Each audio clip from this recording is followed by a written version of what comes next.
Bonjour, je m'appelle Jocelyne Barbas et dans cette vidéo, je vais vous expliquer comment on apprend à écrire dans l'atelier d'écriture en ligne que j'ai créé et qui s'appelle L'aimant littéraire. Pour vous expliquer concrètement et rapidement, j'ai choisi de vous lire un extrait d'une œuvre qui est tirée du travail intellectuel de Jean Guiton,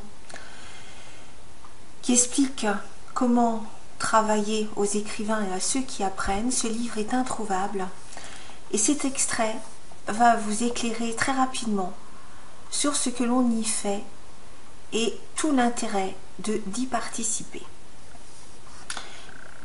Jean Guiton compare la littérature, son apprentissage, à celui de la peinture. Et il écrit ceci. Dans ce cabinet de Barès, où j'ai passé tant de journées, j'ai fait une expérience que peu d'écrivains ont connue. Chez les peintres, il est courant de travailler dans l'atelier d'un maître. L'élève y apprend un métier, des procédés, des règles, sur lesquelles, à son tour, il pourra réfléchir et qu'il lui est toujours loisible d'accepter ou de rejeter à son gré. Une discipline de cette sorte n'existe pas pour les littérateurs. C'est que dans l'art du peintre, comme dans celui du sculpteur, il y a une part de technique qui, semble-t-il, n'a pas d'équivalent dans le travail littéraire. Mais ce n'est là qu'une apparence. En littérature aussi, il y a des techniques, des méthodes, qu'il est utile de connaître et d'apprendre d'autrui, sous peine de perdre un temps infini à les découvrir soi-même ou de les ignorer toujours. Seulement, il est très rare que la chance vous mette en état d'assister, comme il m'est arrivé, au travail d'un grand écrivain. Un écrivain, d'ordinaire, aime la solitude et ne peut souffrir près de lui une présence étrangère. D'autre part, un jeune homme s'imagine assez volontiers qu'il va perdre son génie en se mettant à l'école. Idée fausse, je crois, car l'originalité vraie se développe sur une culture et non pas sur le néant. Et le talent, quand il existe, ne peut retirer d'un tel commerce que des facilités pour se découvrir lui-même. Pour moi, le cabinet de Barès fut cet atelier-là. Il ne m'a pas enseigné ce qui ne peut s'enseigner, l'invention, la découverte, tout ce qui sort de l'inconscient. Mais il m'a appris comment on peut se mettre dans l'état le plus favorable pour organiser l'œuvre d'art. En arrivant chez lui, j'avais l'absurde idée du chef-d'œuvre qui jaillit d'un coup et par miracle de l'esprit. Je ne croyais qu'à l'inspiration. Rien de plus stérilisant, rien qui ne favorise plus la paresse. On remet sans cesse son travail. On est toujours à attendre je ne sais quel état de grâce et d'illumination. On ne croit jamais être assez dans les dispositions nécessaires. Le temps passe et l'on ne fait rien. Alors, par rapport à cette longue citation de Jean Guiton, évidemment, je ne suis pas un prix Goncourt, je ne suis pas le grand écrivain. Cependant, j'ai publié 5 ouvrages, des ouvrages de commande, donc des contrats à compte d'éditeur, et je possède ce métier, et surtout, j'ai appris à former à l'écriture créative, donc à vous inciter à agir.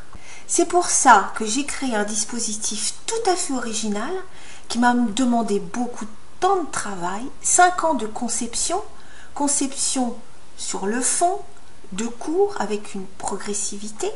Le dispositif fonctionne bien. Il y a déjà un premier auteur édité, Gaël Montade. Il y en a d'autres à venir.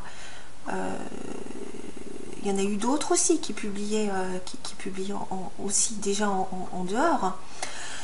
Donc, la mise en action vous créez les conditions favorables, c'est proposé, prévu dans cet atelier d'écriture. Autre pondération que j'aimerais apporter à cette citation de Jean Guiton, c'est que l'invention peut se développer par la connaissance, l'application, la pratique régulière de procédés créatifs. Et ces procédés font partie de ce qu'on appelle les consignes. Alors c'est à mi-chemin entre le cours, le chantier d'écriture, les extraits, la confrontation de techniques exposées et détaillées par des auteurs. Et c'est cette pratique régulière qui fait que vous apprenez. Et vous allez effectivement économiser un temps précieux. La formation en entier dure 3 ans. On peut la couper par année, avec les objectifs qui vous sont présentés par ailleurs. Songez que pour devenir écrivain, vivre de son métier, ce qui était mon cas, il m'a fallu 15 ans de travail. Tout cela vous est proposé en 3 ans. Et vous pouvez y arriver en 3 ans. C'est tout le bénéfice d'une formation bien conçue. Et le grand privilège que vous avez dans cet atelier, outre le fait qu'il soit francophone, donc ce serait inenvisageable de le faire en site, sur un site, dans une salle avec des autres, le grand avantage, c'est que vous apprenez au contact d'un premier cercle de lecteurs. Vous pouvez vous tester, vous avez des avis pluriels et vous écrivez avec des professionnels. Je ne suis pas seule aujourd'hui, je suis écrivain, mais je suis aussi accompagnée d'un correcteur d'édition et de quelqu'un qui sait animer dans l'atelier d'initiation, pour ceux qui sont encore pas tout à fait prêts à rejoindre cette formation, de commencer à écrire et d'y trouver du plaisir et de se préparer. Mais le dispositif, aussi bien conçu soit-il, et avec les meilleures intentions du monde, ne suffit pas. Personne n'apprendra à votre place. Et spécificité de l'écrit, l'écriture créative ne s'enseigne pas, mais s'apprend. Cette nuance signifie que seule la pratique vous permet d'intégrer ces notions et de savoir-faire, et que c'est en écrivant que l'on apprend à écrire. La connaissance théorique des procédés techniques ne suffit pas à les intégrer. Sinon, ça serait trop simple. Vous achetez un livre de recettes de best-seller, vous le lisez, demain vous êtes auteur à succès. Vous sentez bien que les choses ne sont pas aussi simples. Il s'agit d'une formation à distance, c'est-à-dire que vous êtes autonome, totalement libre de votre emploi du temps, c'est donc très agréable, du lieu dans lequel vous allez écrire, des conditions dans lesquelles vous allez lire les supports, mais cette liberté parfois est difficile à assumer. Je ne serai pas là à côté de vous pour vous taper sur l'épaule, pour vous dire « maintenant il est temps d'écrire ». Donc quelque part, l'envers de cette belle médaille, c'est que vous allez devoir accomplir un certain nombre d'actions, avoir un certain état d'esprit pour que ce dispositif de formation puisse produire pour vous les plus grands effets et vous être le plus bénéfique possible.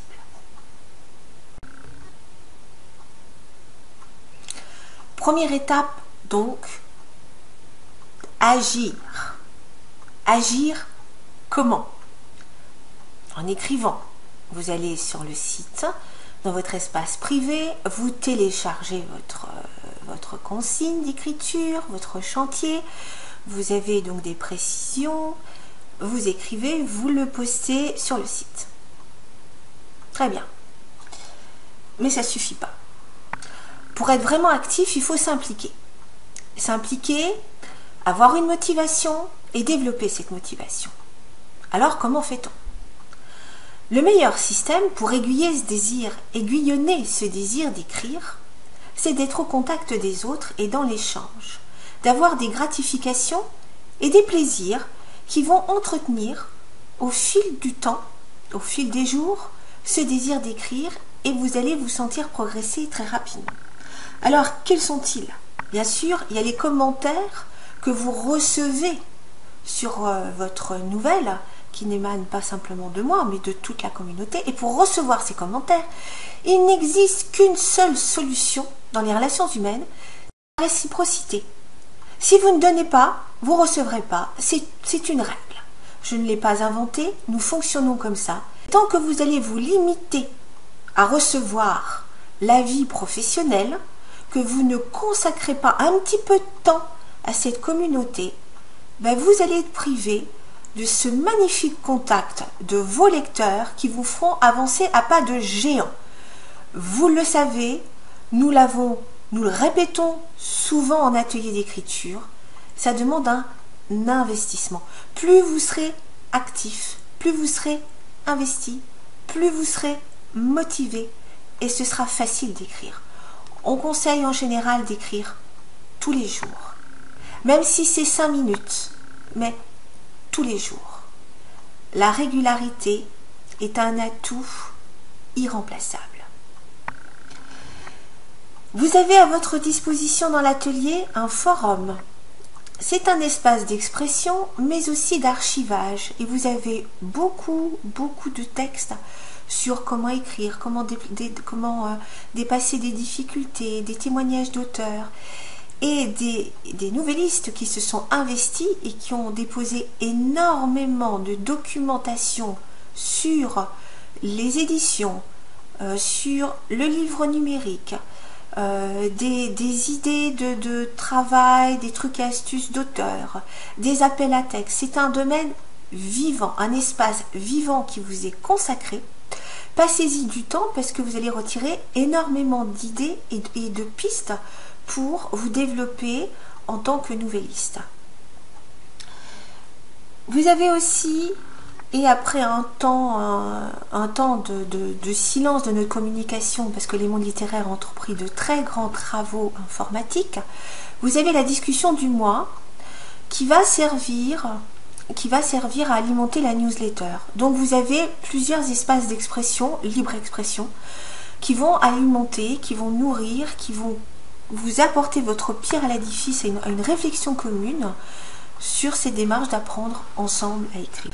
Enfin, nous avons mis en place un système de sous-groupes qui permet à des personnes volontaires qui se choisissent de dialoguer, d'échanger sur leurs nouvelles en utilisant les outils gratuits d'Internet, le chat, la visioconférence par exemple, à des dates et selon des modalités qu'ils choisissent, de se lire, de se critiquer, de se féliciter. Ceci a l'avantage de déceler les erreurs les plus grossières et de nous permettre, nous les intervenants sur le site, d'aller plus au cœur de notre accompagnement et de vous donner des conseils de plus en plus judicieux. Vous progressez plus vite et nous pouvons aller au cœur de ce qui vous est utile plus rapidement. Tout le monde y trouve son compte. En plus, vous avez le plaisir de dialoguer, d'échanger avec des personnes situées un peu partout dans le monde. Avouez que c'est agréable. Vous pourrez, si vous le désirez, communiquer avec une personne qui vit au Québec, en Belgique, en Suisse, en France, en Suède, aux États-Unis, au Brésil, en Chine, voilà, dans toutes les parties du monde où il y a des Français, parfois expatriés, ou simplement francophones. Voilà, donc c'est quand même un aspect de l'atelier d'écriture qui est plutôt très agréable et ce serait vraiment dommage de vous en priver. Dans un atelier d'écriture, vous écrivez en réaction, en ayant un support, vous ne partez pas dans le vide, que l'on nomme la consigne d'écriture. Alors c'est un petit peu mystérieux pour des néophytes ou pour des gens qui se lancent, mais une consigne d'écriture, c'est pas une séance de torture. C'est apprendre un petit peu, je vous ai dit, comme un chantier, comme un cours pragmatique de littérature, qui contient à chaque fois des mises en situation qui vont contribuer à ce que vous puissiez développer, acquérir une ou des compétences rédactionnelles. Elles sont conçues de manière progressive. Donc il est important de les suivre parce que si vous ne les suivez pas, ben vous passez à côté un petit peu, même certainement, de votre formation. Il y a un cadre, mais c'est aussi ce qu'on vient chercher quand on veut se former. Donc il y a un contenu, une proposition, une situation, des extraits d'œuvres dans lequel est détaillé un mode opératoire, une méthode, une approche d'une situation littéraire, vous laissant beaucoup d'espace pour vous exprimer et être créatif, c'est directif sans être étouffant. Vous avez l'approche aussi et l'expérimentation de formes littéraires et de procédés. C'est tout ça. Et je vous ai sélectionné 2 citations, 2 réactions de stagiaires qui ont bien perçu ce que c'est ce qu'est une consigne et qui ont eu la réflexion suivante. Finalement, la consigne d'écriture n'est qu'un prélude à l'émergence d'une discipline, d'une organisation et d'une méthodologie personnelle. Oui, vous êtes formé à travers ces consignes à acquérir tout ça. Et pour vous rendre créatif, il est vrai que la consigne va vous sortir de vos habitudes. L'autre citation que je vais lire de Serge de la Torre est tout à fait éloquente, donc je vais me permettre de la lire. Chaque consigne est une nouvelle aventure, chaque nouvelle aussi. On cherche tous, toujours, à se rassurer, à se trouver le moins éloigné possible de ce que l'on maîtrise de sa façon ordinaire, d'aborder l'inconnu de la création. C'est pourtant à chaque fois un saut dans un bain d'eau froide qu'il faut oser pour ne jamais se contenter de petits pas dans de l'eau réchauffée. Une bonne façon de faire est de lire des nouvelles existantes, d'y lire quelques constantes, de lire en parallèle des livres d'analyse de nouvelles ou de commentaires, voir ce que d'autres ont fait de riche à partir des consignes. Pas de sécurité, juste des prises de risques, des passages sur une corde raide, mais à chaque passage, une nouvelle assurance, une nouvelle confiance en soi, non plus fondée sur le truc, mais sur l'expérience qu'on est capable de réaliser quelque chose qui de plus en plus et de plus en plus souvent ressemble à une nouvelle et exprime quelque chose d'original et de fondamental pour soi. On est très loin des exercices d'écriture, vous ne pensez pas? Donc, la consigne d'écriture vous prépare à développer cette compétence, à vous organiser, ce qui n'est pas mince. Vous ne l'avez pas en arrivant dans l'atelier d'écriture. D'où encore, j'insiste une fois de plus, de suivre ces consignes et d'essayer de bien cerner ce qu'elles vont vous apporter. Mais il faut rester, comment je dirais, volontaire et savoir décider de ce que vous voulez et décider de votre temps, de choisir, parce que vous êtes sollicité en permanence par une multitude de plaisirs, de possibilités. Il est très très facile de perdre son temps. Et tant que vous... Alors décider d'un emploi du temps, c'est un acte de volonté délibéré. Subitement, vous n'aurez pas le temps. Ça tombe pas du ciel. C'est à vous de lutter contre la pression du quotidien. C'est une véritable hygiène de vie, un rythme à trouver. Et là encore, je ne serai pas là pour pour vous taper sur l'épaule en vous disant « Hey, vous utilisez mal votre temps, vous avez perdu votre temps, le mois s'est écoulé et vous n'avez rien produit. » Vous devez en prendre conscience et vous allez acquérir beaucoup de liberté dans votre vie en apprenant simplement à décider des interruptions, de ce qui est important pour vous et comment vous allez remplir ces heures qui sont pour vous et qui vont vous aider à vous développer, à vous enrichir personnellement. Vous devrez aussi apprendre à écrire par petits bouts. Souvent, quand on veut se lancer à écrire, on se dit tiens, quand je serai à la retraite, et on imagine une grande plage de temps horaire devant soi, ou des journées entières, ou des week-ends, des mois, voire l'année sabbatique, pour enfin se lancer à écrire. Mais dans la vie courante, c'est pas exactement comme ça. Si on écrit tous les jours, ça va être par petits bouts, par petits morceaux. Et quand on se donne parfois que 10 minutes, on peut être très très productif. Et ça peut remplacer parfois toute une journée de travail. Plus on se donne de temps et plus on en prend. Voilà, c'est donc d'apprendre à dynamiser, à donner de plus en plus de sens au temps que vous allez consacrer. Vous avez toute la liberté. Vous pouvez consacrer, y rester 24 heures sur 24 dans l'atelier d'écriture. Il est à distance. Personne ne vous dira rien. Bien sûr, c'est à vous à apprendre une certaine forme d'autodiscipline et de voir quand vous êtes productif et quand vous ne l'êtes plus. Alors, comment travailler vos textes?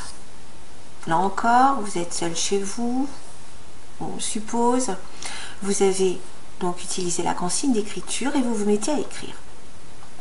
Et là, j'ai été très très surprise des méthodes employées, où j'ai constaté la persistance du mythe du génie sans effort, où le texte arrive comme ça, bien rédigé d'un seul coup sur la page ou sur l'écran. Hélas non. Il y a donc un travail à mettre en place pour passer du brouillon à un texte abouti. Et je me rends compte aussi que ces différentes étapes ne vont pas de soi. C'est donc pourquoi je vais les rappeler. Dans un premier temps, vous avez un sujet, un thème, une exploration, une suggestion d'écriture. Prenez le temps d'explorer, de vous poser des questions, de lire sur le sujet, d'y réfléchir, de noter des idées clés, de les relier entre elles, de voir ce que ça provoque, de voir ce qui est convenu ou au contraire ce qui pourrait être original de traiter avant de vous lancer. Ne soyez pas des impulsifs. Voilà, explorez tout d'abord ce qui vous est proposé. Laissez venir les idées par petites touches, en vrac. Et là, un outil en or, le petit carnet, le petit feuillet, ou quand ça vient, vous notez l'idée. Toute idée qui n'est pas notée est perdue. Ne pensez pas que vous allez la garder comme ça en l'état. Une idée a une énergie, a une coloration émotive. Si vous ne la notez pas, elle sera perdue. C'est dommage. Prenez le temps, comme ça, même si c'est 3 mots, même si c'est 4 lignes, de les noter. Vous allez voir que vous allez mettre en place un système de construction intérieure de votre texte. Une fois que vous avez suffisamment de contenu, d'idées, alors ça peut être des mots, des répliques, un personnage, une ambiance, un décor, un rebondissement inattendu, un article que vous avez lu, une idée originale, quelque chose qui vous plaît. Une fois que donc vous avez suffisamment d'éléments et de contenu, vous allez voir comment vous allez les organiser. Qu'est-ce que vous retenez? Qu'est-ce que vous rejetez? Comment vous allez compléter? Qu'est-ce qui pourrait faire le plus plaisir à votre lecteur? Bref, d'opérer un choix et de commencer à organiser vos éléments. Donc, une fois que vous avez fait ça, vous allez essayer de voir si ça correspond à une histoire à chute par exemple, ou une histoire instant. Et vous allez vous référer au genre, à la forme de la nouvelle. Il y a une organisation, il y a une forme littéraire, en plus du contenu. Voilà, pour passer les différentes étapes. Et là, vous arrivez à votre premier jet. Ce n'est pas un brouillon, il est déjà composé, vous arrivez à votre premier jet. Le travail ne s'arrête toujours pas là. Il y a une autre étape qui est aussi importante, voire plus que ce que la première que je viens d'évoquer, qui s'appelle la réécriture. Alors oui, la barbe, il faut se relire, corriger, l'orthographe, la conjugaison. On aime écrire comme ça dans l'élan, dans la facilité, et là, il faut être dans la rigueur, dans la lenteur. Et ça, c'est pas évident du tout, parce que vous allez lire une phrase après l'autre, vous allez voir si elle s'enchaîne bien, si chacune a du sens, si elle est bien construite, si elle a la bonne place dans votre paragraphe, si elle n'est pas trop longue, si elle n'est pas trop courte, si les mots choisis sont précis, si le verbe est indiqué, s'il n'y a pas de répétition, si l'idée est assez claire, pensée. Bref, les opérations que je viens de vous énumérer font partie de la réécriture. Il y a à la fois le travail des idées, de clarification, travail sur le sens que vous donnez, et aussi un travail sur la stylistique. Ces opérations sont énoncées dans l'ordre. C'est-à-dire que si vous voulez griller les étapes, travailler le style avant l'émergence des idées, vous allez vous bloquer. Ça ne se passe pas comme ça. L'esprit humain ne fonctionne pas comme ça. Et si vous mettez la barre beaucoup trop haute, ben c'est là où vous allez vous décourager. Et c'est là où c'est difficile d'écrire. Et je vais vous expliquer comment, depuis chez vous, avec les meilleures intentions du monde, vous tricotez, vous façonnez, vous élaborez vos propres freins et blocages. Alors, parlant de vos blocages, je vais commencer par vous parler de l'indécision. Vous avez lu la consigne.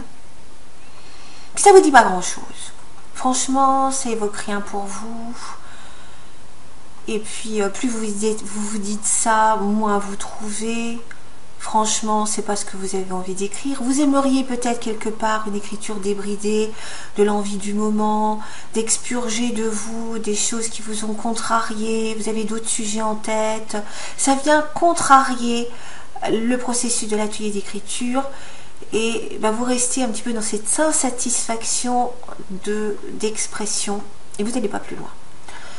C'est dommage. Nous sommes tous, comment je dirais, soumis à des parasites extérieurs, émotifs, des situations que l'on vit qui nous détournent de nos désirs réels, et on est dans l'incapacité de réajuster, en train de dire stop, ça j'arrête, je me donne du temps et je fais ce que j'ai envie.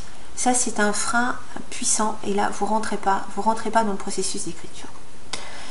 Il y a aussi les timides. Ah, vous lisez un texte qui vous plaît beaucoup, vous avez admiré depuis très longtemps les auteurs, les grands auteurs, la littérature, et franchement, plus vous y pensez, moins vous sentez que c'est possible pour vous, ou du moins vous le faites croire, vous réfléchissez, vous doutez, et vous nourrissez le doute. Donc là, vous ne passez pas à l'action. Vous êtes dans la satisfaction totale, et plus vous écrivez, plus voilà, c'est une mécanique négative qui se met en route et vous vous bloquez tout seul. Ou alors c'est encore trop nouveau pour vous. Oh, qu'est-ce qu'elle me demande, comment m'y prendre, et vous n'osez pas aller vers l'expérimentation, et là quelque part vous vous fermez à double tour comme une huître. Vous dites non, moi je préfère rester dans mes bonnes petites habitudes, bien au chaud, si c'est là où je me fais le plus plaisir. Les petites habitudes, mais oui, mais on n'apprend pas si on ne souffre pas. Donc à un petit moment, ça demande quelques efforts, mais d'essayer de voir ce que ça peut vous apporter, de vous imaginer, ça vous aidera sincèrement à faire le pas. Et alors il y a les petits mignons, les petits péchés mignons, l'abstraction. Vous osez pas, vous passez par la générosité, la généralité, pardon. Excusez-moi du lapsus. Donc, vous n'incarnez pas votre écriture. Vous avez une vague idée d'eux, mais vous ne choisissez pas votre personnage, ni une situation qui pourrait illustrer votre idée. Il suffit de répondre aux questions où, quand, quoi, comment pourquoi, avec qui, avec quelles conséquences, et vous allez voir que vous allez passer du flou à quelque chose de beaucoup plus précis, et vous allez construire vos histoires. Donc le système de déblocage là est tout à fait facile à mettre en œuvre et de vous aider à progresser.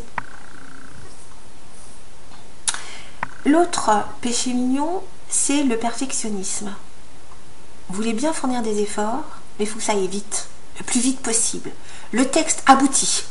Vous avez commencé et au bout d'une heure, vous rêvez d'avoir la nouvelle aboutie. Et vous voyez que ça prend beaucoup plus de temps que prévu. Et là, ça commence à vous déplaire.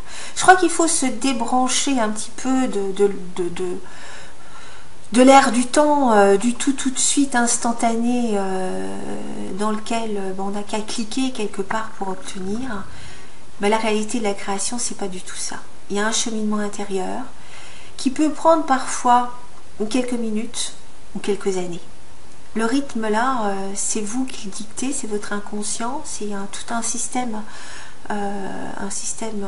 qui vous est propre et personne ne règle la vitesse du moteur quelque part.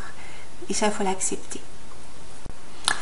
Accepter, ça veut dire aussi ne pas se décourager, ne pas céder à l'impatience. C'est dans la persévérance que se trouve le succès et non pas dans l'immédiateté. L'écriture est et sera et a toujours été une école de lenteur. La pensée vole, mais la main va à pied. Mettre en forme, c'est un vrai travail. Trouver les mots, structurer sa pensée, ça prend du temps. Ça a toujours été comme ça. Il faut pratiquer, il faut se tester, il faut évaluer les effets sur ses lecteurs, imaginer d'autres stratégies narratives, réajuster et pratiquer encore et encore. Il faut garder la confiance dans le dispositif également et accepter cette réalité. Plus vous voulez griller les étapes et plus quelque part vous tirez une balle dans le pied. Ça, je crois que je l'ai toujours vérifié et j'en étais aussi victime. Je sais ce que c'est d'apprendre à pondérer, à ralentir le mouvement et à rabaisser le niveau de ses exigences et de se dire ok, j'ai fait ça, ça c'est bien, ça c'est moins bien, mais je progresse et je cultive ma patience. Autre difficulté parfois que vous rencontrez en tant que nouvelliste, c'est l'exigence de brièveté et de concision. Vous pouvez vivre cette brièveté-là comme une amputation de vous-même et de votre désir à vous exprimer quelque part sans limite. Or, il y a une réalité, l'écrit est un outil de communication. Et le désir de votre lecteur n'est pas exactement le vôtre. Votre lecteur voudra comprendre le plus rapidement possible, en faisant le moins d'efforts possible et en étant charmé le plus rapidement possible. Donc plus il y aura de longueur et plus ce sera difficile pour vous de porter vos idées jusqu'à vos lecteurs. Et cette rigueur-là est parfois dérangeante. On aurait envie de jouer des coudes et de se dire « Wow, peu d'espace, moi je fais ce que je veux et j'ai envie de m'exprimer comme je veux. » Oui, mais dans le cadre et les limites d'une communication. C'est une question d'état d'esprit. Mais il y a du plaisir aussi à voir que l'on provoque de l'effet. Et plus vous êtes précis, concis, et plus vous provoquez d'effets. Voyez à travers cette perte tout ce que vous gagnez. Et je vous assure, ça vaut vraiment la peine de s'y donner et d'avoir cette rigueur-là parce que vous allez beaucoup progresser. Je sais que je suis en train d'utiliser des mots qui ne sont pas très sympathiques. L'effort, le travail, la patience. Mon Dieu, ça sent le supplice.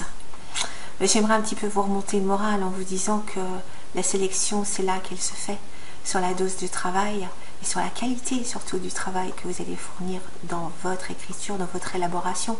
Entendez travail comme moment de création. Et c'est cette persévérance, c'est un mot magique. Je vais vous lire une citation de quelqu'un qui s'appelle Calvin Coolidge qui écrit ceci. persévérer. Rien ne peut remplacer la persévérance, pas même le talent. Le monde est rempli de gens talentueux qui ne réussissent pas, pas même le génie. Le génie méconnu est presque un proverbe, pas même la culture. Le monde est plein de gens cultivés, mais solitaires. Seule la persévérance et la détermination sont omniprésentes. Persévérance et détermination. Si vous avez ça, si vous travaillez, si vous suivez votre formation, je vous garantis que vous allez sacrément réussir.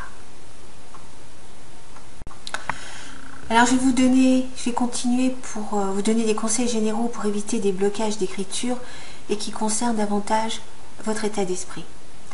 Si vous abordez l'écriture de manière négative, comme une contrainte en pensum, vous avez payé votre formation, donc vous devez écrire, ça arrive à la date, vous ne vous mettez pas dans de bonnes dispositions. Si vous projetez une image plus positive, c'est chouette, enfin, je me donne du temps pour écrire et voilà ce que je vais faire, ce que j'ai envie, vous sentez bien que vous partez sur d'autres bases qui, celles-ci, sont bien meilleures. Donc l'image que vous avez de l'écriture, de vous-même en train d'écrire, de ce qui vous est proposé, détermine en grande partie la qualité de ce que vous allez faire. Plus vous êtes positif, plus vous êtes ouvert aux expériences nouvelles et plus vous allez cultiver pour vous-même le plaisir d'écrire. L'autre élément important, c'est la constance. Plus vous pratiquez, plus vous aurez plaisir à le faire. Donc ça marche aussi à l'inverse. Moins vous pratiquez, plus vous retardez, moins vous avez envie, moins vous passez à l'acte et plus vous prenez de la distance avec l'atelier d'écriture et plus vous éloignez de votre formation et moins ça devient possible de vous former. Vous voyez, c'est un moteur qui marche dans les deux sens, positif ou négatif. Ne surévaluez pas l'effort demandé. J'ai entendu que certaines personnes passaient des heures et des heures et des heures sur la consigne. Non, ne passez pas une semaine à lire une consigne.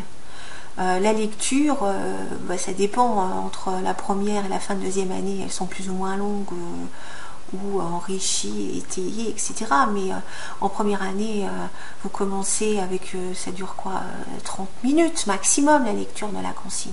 Et en seconde année, ça peut prendre 1 heure maximum. Mais n'y passez pas des jours, donnez-vous un cadre et des limites. Restez enthousiaste, amusez-vous lorsque vous écrivez. Écrivez en 2 temps, toujours. Laissez venir vos idées, structurez après.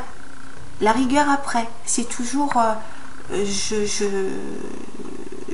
je laisse l'élan venir, l'inspiration, l'émotion, et après je reprends les éléments de manière objective, méthodique, rigoureuse, et je passe toujours de l'un à l'autre pour construire mon texte. Vous allez voir que c'est beaucoup plus facile et que vous ne serez pas toujours dans la tension de vouloir réussir à tout prix quelque chose de parfait tout de suite. Autre élément, c'est quand vous bloquez, c'est que vous manquez de méthode, c'est que vous ne savez pas faire et que vous avez l'impression mais il vous manque des éléments. Il peut aussi vous manquer des éléments de contenu, donc à vérifier là, à ce moment-là ce qui vous bloque et pourquoi. Donc c'est la méconnaissance des méthodes de travail, ça peut être la méconnaissance de la formation du style, des structures littéraires, des formes, des genres, etc. Et ça peut être très bloquant. Autre chose, c'est l'image que l'on va porter sur vous ou l'image que vous êtes en train d'imaginer que l'on va porter sur vous lorsque vous écrivez. À un moment, il faut de l'audace, au diable la pudeur. Vous êtes dans l'atelier d'écriture, dans un milieu sécurisé, protégé. Personne va se moquer de vous. Vous avez le droit à l'erreur et l'erreur est irremplaçable. L'erreur, c'est... vous avez pris des risques, ça n'a pas encore réussi, mais ça va arriver parce que vous allez réajuster, vous allez comprendre comment ça fonctionne. C'est le processus même de l'apprentissage. Si vous ne donnez pas le droit à l'erreur, vous ne vous donnez pas le droit de vous améliorer et d'apprendre. Donc osez. Nous sommes entre nous dans un atelier d'écriture Et c'est encore, n'ayez pas de scrupules, de honte, on ne peut pas écrire ou faire comme si on savait écrire avant d'apprendre. Il y a là encore des réalités à tenir pour tout le monde, pas seulement pour vous, mais pour tous ceux qui sont dans l'atelier d'écriture. Et dites-vous bien que même les plus grands, un jour, ont débuté. Intégrer un atelier d'écriture, ce n'est pas seulement recevoir ces codes d'accès et se connecter sur le site qui est en quelque sorte un logiciel en ligne interactif vous permettant d'écrire, de recevoir des avis, de communiquer, d'échanger. Intégrer un atelier d'écriture, c'est intégrer aussi un fonctionnement de l'atelier, une manière d'écrire, des outils et des supports de formation, et de changer vos habitudes de non-écrivant ou d'écrivant dilettante ou ponctuelle en une personne qui écrit de manière régulière. Pour vous encourager, le changement d'une habitude prend en général une vingtaine de jours. Au bout de 20 jours, ça va devenir naturel, vous y penserez plus et le cap sera franchi. Alors ça vaut franchement le coup de faire cet effort-là au début, et comme on le dit souvent, il n'y a que les débuts qui coûtent. Et là encore, tout ce que je viens d'énumérer contribue à réussir votre formation, et toutes les formations en général, pas simplement celle de l'écriture. J'aimerais vous rappeler quelle est l'importance de la lecture. La lecture va nourrir votre esprit. C'est la première nourriture. Qu'est-ce qu'un lecteur? Qu'est-ce qu'un écrivain? Pardon, c'est un lecteur, tout le monde vous le dira. Mais il y a différentes formes de lecture. On peut avoir la lecture plaisir, où on s'évade, et tout passe un peu comme à travers une passoire. Vous ne retenez rien. Vous avez vécu, vous êtes un jouisseur des plaisirs de l'esprit, ou une jouisseuse, et vous ne retenez rien. Quand on se destine à écrire, on a plusieurs types de lecture, et je vous parlerai de lecture active. C'est qu'une fois que la lecture plaisir est passée, voyez pourquoi ça vous a plu ou déplu. Essayez d'aller un petit peu plus loin, de décomposer la manière dont l'auteur s'y est pris pour provoquer ces effets chez vous. Quels sont les mots qui ont agi sur vous, la structure, les phrases, les procédés. Essayez de les identifier. Et ça, c'est de l'or en barre pour vous. Vous allez quitter la partie écrasante de l'admiration littéraire et de l'analyse pour devenir très pragmatique et vous approprier des moyens, des techniques qui vont devenir les vôtres et qui vont vous permettre, là encore, de vous perfectionner, d'apprendre et de devenir auteur. Rien ne remplace la lecture. On peut avoir des rigueurs, des indécisions, des incapacités à écrire, simplement parce qu'on ne lit pas assez. La lecture, ça assouplit le raisonnement, ça assouplit les idées, ça ouvre à la curiosité, ça la stimule, etc., etc. Ça nourrit votre vie intérieure. Là encore, personne ne le fera à votre place. Vous avez compris, cette formation exige plus que d'être dilettante. On ne peut pas apprendre comme ça, du bout des yeux, du bout des doigts. Et j'ai encore vous citer une autre stagiaire qui a bien senti les choses et qui a écrit la chose suivante, qui est Catherine Elbaut. Écrire engage l'être tout entier et avec lui son histoire, ses rêves secrets, une liberté conquise. Parce qu'écrire vous permet de vous affirmer, de devenir libre. Et je vous citerai aussi un petit peu la pensée d'Hemingway qui disait que dans l'écriture, il n'y a pas de maître, il n'y a que des apprentis. Et c'est ça qui est absolument fabuleux, je dirais extraordinaire, c'est de savoir à l'avance qu'on ne sera jamais déçu parce que l'émerveillement nous est garanti. On a tous quelque chose à apprendre à un moment. C'est exaltant. Et c'est aussi pour ça que je me suis autant engagée dans l'écriture, parce qu'il n'y a pas de déception, il n'y a pas de routine, il n'y a pas d'épuisement, il n'y a pas de désenchantement, mais voilà, une curiosité qui est sans cesse nourrie. Et quelle belle aventure. Merci de votre attention et de votre écoute. Au revoir.